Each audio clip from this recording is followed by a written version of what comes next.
नमस्कार, जय माता दी। माता रानी की कृपा आप सभी पर सदा बनी रहे।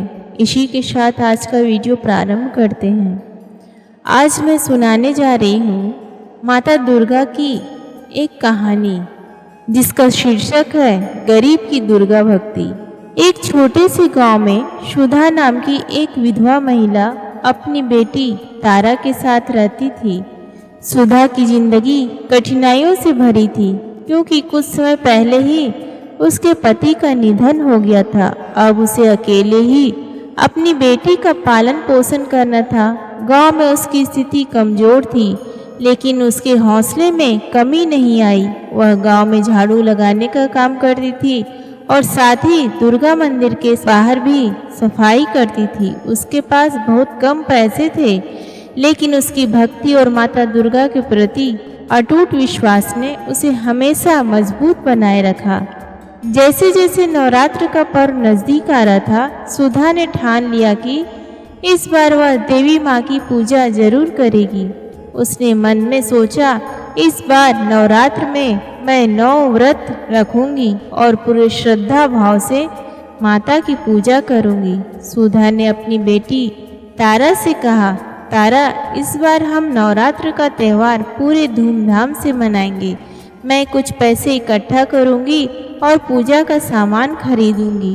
तारा ने उत्साह से कहा, माँ, मैं भी तुम्हारे साथ व्रत रखूंगी। हम दोनों मिलकर पूजा करेंगे।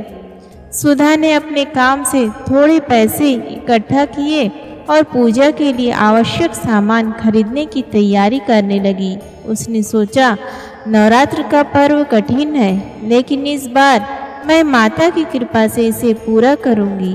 जब नवरात्र की शुरुआत हुई तो सुधा और तारा ने मिलकर पूजा करने का मन बनाया, लेकिन गांव के कुछ लोगों ने उनके प्रति भेदभाव दिखाना शुरू कर दिया। एक दिन जब वे मंदिर में पूजा करने गई तो वहां के पुजारी ने कहा, तुम दोनों को यहाँ आने की अनुमति नहीं है। तुम्हारी जाति के लोग इस मंदिर में प्रवेश नहीं कर सकते। यह सुनकर सुधा और तारा का दिल टूट गया। तारा ने अपनी माँ से कहा, माँ, क्या हम माता दुर्गा की पूजा नहीं कर सकते? क्या हम उनके दरबार में नहीं जा सकते? सुधा ने कहा, बेटा, हमारे देवी माँ के दरबार में कोई छोटा या बड़ा नहीं होता। हमें अपने विश्वास पर अडिग रहना चाहिए। तारा और सुधा ने धैर्य रखा और अपनी भक्ति जारी रखी। महाअष्टमी का दिन आ गया। सुधा ने घर में थोड़ी सी पूरियाँ, चने और हलवा बनाया जो उसने पूरी मेहनत से तैयार किया था। उसने पूजा की सारी तैयारियां कर ली और उन्हें देवी माँ को भोग के रूप में अर्पित करने का मन बना लिया। जब वे मंदिर पहुंची तो कुछ लोग फिर से उन्हें रोकने आए। तारा ने कहा, हम देवी माँ की पूजा करने आए हैं, आप हमें रोक नहीं सकते। लेकिन लोगों ने उनकी एक न सुनी। इस बीच एक दयालु व्यक्ति ने सुधा और तारा को देखा और कहा, यह पोटली लो, इसे पूजा स्थान पर रख दो। विजयदशमी के दिन तुम्हारे सारे दुख दूर हो जाएंगे। सुधा और तारा ने उस व्यक्ति की बात मान ली और अपनी प्रार्थना में लीन हो गई, लेकिन गांव वाले उन्हें रोकने के लिए और भी आक्रामक हो गए। तारा और सुधा ने आखिरकार मंदिर में प्रवेश किया। वहां के लोग उनकी मौजूदगी से चौंक गए और पुजारी ने कहा, तुम्हें यहाँ नहीं आना चाहिए। इस पर तारा ने कहा, क्या देवी माँ की कृपा हमें नहीं मिलेगी? क्या हमारे अंदर भक्ति का भाव नहीं है? तभी अचानक देवी दुर्गा का दिव्य रूप प्रकट हुआ। सब लोग आश्चर्यचकित रह गए। देवी ने कहा, मैं उन लोगों को नहीं मानती जो भेदभाव करते हैं। मेरे भक्तों के लिए मेरा दरबार हमेशा खुला है। तुम दोनों को मेरी कृपा प्राप्त हो। गांव वाले यह देखकर चकित रह गए कि देवी ने अपनी भक्ति और आस्था को स्वीकार किया। देवी ने सुधा और तारा को आशीर्वाद देते हुए कहा, जो सच्चे मन से मेरी आराधना करते हैं उनके लिए मैं हमेशा उपस्थित रहता हूँ। इसके बाद देवी ने कहा, जो लोग तुम्हें रोकने की कोशिश कर रहे हैं वे मेरे भक्त नहीं हैं। सच्ची भक्ति का कोई स्थान नहीं होता। सभी लोग एकदम चुप हो गए। देवी ने उन्हें माफी देने के लिए कहा। गांव वालों ने तारा और सुधा से माफी मांगी और कहा, हमने आपको भेद भक्ति किया है, हमें माफ़ करें। तारा ने कहा, हम सब एक समान हैं। माता के दरबार में सभी को समान माना जाता है।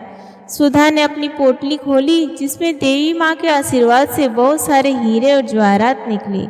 उनकी आंखों में आंसू थे, लेकिन यह खुशी के थे। सुधा ने कहा, यह सब माँ की कृपा है। देवी ने फिर से कहा, जो भी मेरी भक्ति करेगा उसकी ज़रूरतें पूरी होंगी। तुम्हारे समर्पण और भक्ति ने तुम्हें यह सब दिया है।